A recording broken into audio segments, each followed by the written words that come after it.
So I hope that you did this with a partner or by yourself. So checking out the soulmates at Starbucks and finding the limits, seeing if they can meet each other. All right, so hopefully you found that in the end, the only time they got to meet each other was when the function was continuous. And that happened when the limits from both sides matched each other, and they also match the y value of the function. That's what's going to have to happen for a function to be continuous. All right, so let's fill in our notes. And I may go back and forth to the Starbucks activity as well. All right, so a function f of x is continuous at x equals a if f of a is defined. There has to be a value of the function when x is a.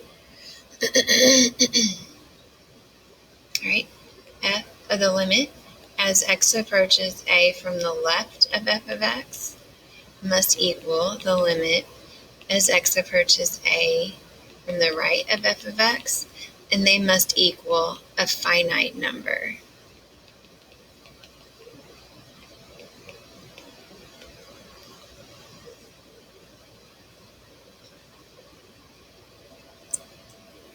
So they can't equal infinity or negative infinity. All right, and then the limit as x approaches a of f of x must equal f of a, so the value of the function when x is a.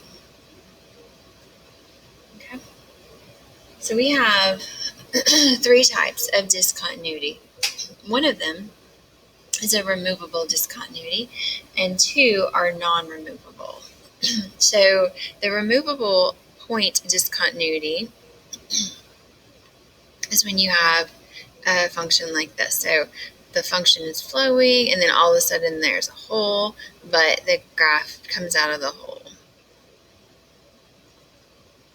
That's removable point discontinuity, and that's what we had on choice B. So that's when the limit exists, but it doesn't equal the value. So the limit as x approaches -1 of f of x doesn't equal f of -1. That's removable points discontinuity.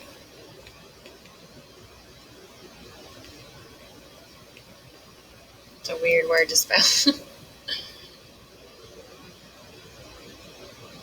Okay, let's talk about the other types. There is also non-removable, and jump discontinuity is non-renewable, and so the way it sounds, you might be able to kind of guess what it means, but jump discontinuity is when your graph is going and maybe you have a hole and then it picks back up somewhere else. So you have a break in the graph. And that happened at a choice 1. So for non-removable jump discontinuity, the limit as x approaches, in this case it was 1, from the left of f of x did not equal the limit as x approaches 1 from the right of f of x. So that's going to be non-removable jump discontinuity.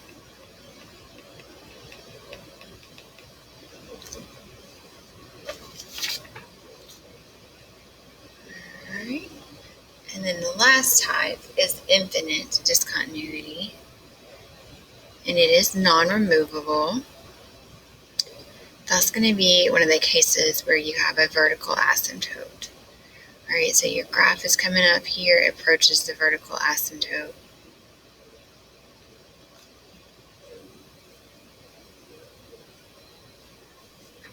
Okay, so for the Starbucks situation, that was C.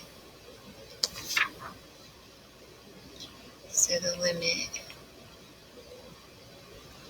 x approaches 1 of f of x does not exist. We have a vertical asymptote.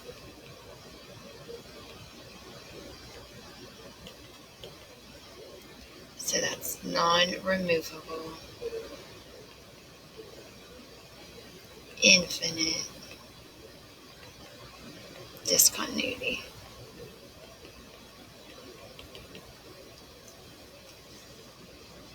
So the limit also doesn't exist on jump discontinuity, but the one-sided limits do exist, but the total limit does not.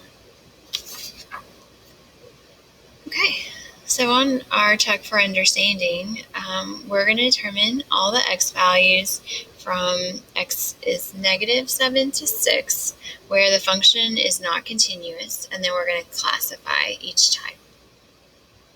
So that's where we're going to have any holes in the graph, any breaks in the graph, where the function will be not continuous. So the first hole that I see is this one right here. So that's going to be when x is -7. And then the type of discontinuity is removable points.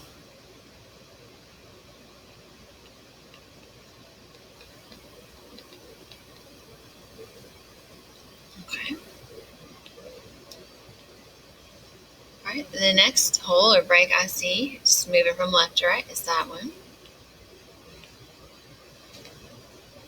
And that is when x is -3. And it is also removable point discontinuity.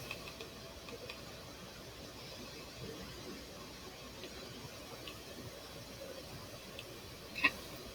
And then the next hole or break I see is right here.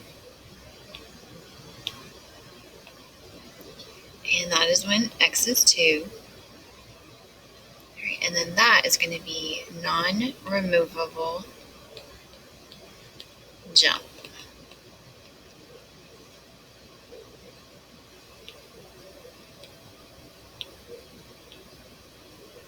And then our last break is when x is 4. And then the vertical asymptote is non-removable infinite.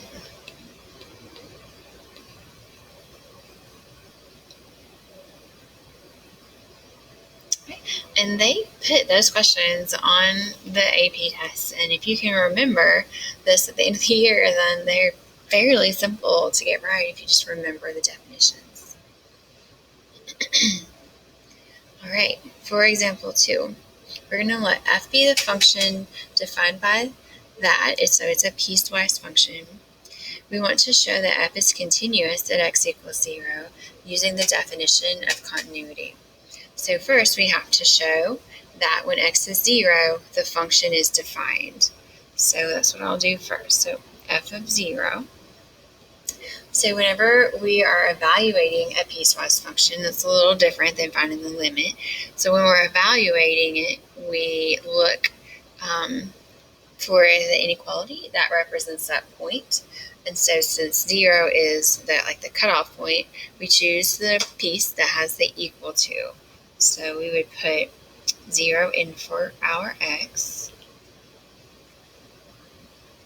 All right, so I'm hoping you guys remember that sine of 0 is 0. So f of 0 is 1. So that takes care of the first part of the definition of continuity, that the value at x, the value at 0 is defined. So we got that. Okay, the second part, we want to show that the limit as x approaches 0 from the left matches the limit as x approaches 0 from the right. So let's do that.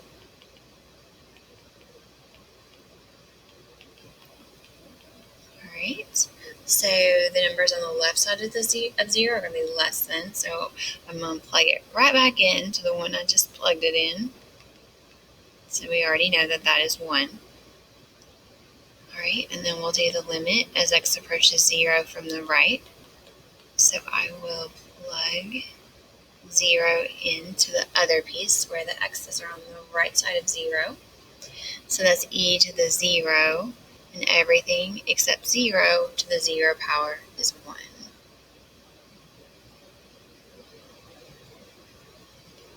All right, so we showed the second part, that the limit as x approaches 0 from the left equals the limit as x approaches 0 from the right, and that is a finite number. They both are 1.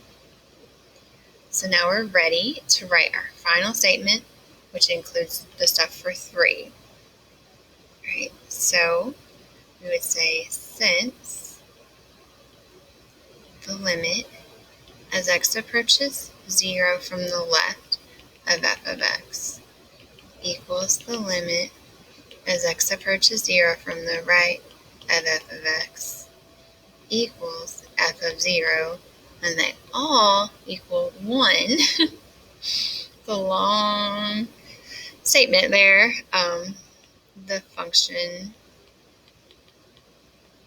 is continuous. Oops.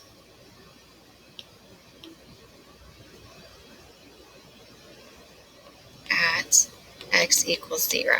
Now it's important that you do include the point we're talking about. You can't just say the function is continuous everywhere, which it could be, but we're just talking about that one point.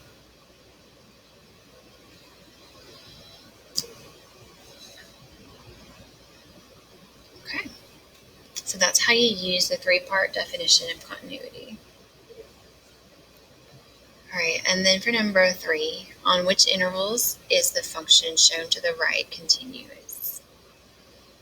All right, so we just have this little hole to worry with right there.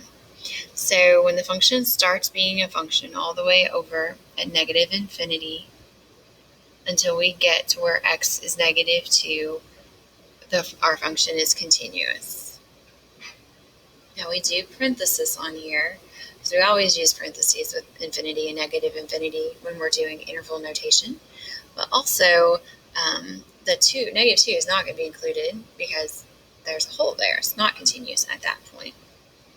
All right, and then we pick back up on the other side of -2, and then we're continuous forever to the right.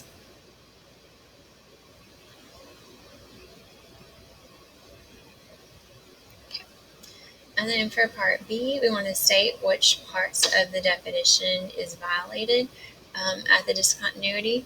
So that's the part where the limit as x approaches -2 of f of x doesn't equal the actual value of f of -2, because the value of f of -2 is down at -1.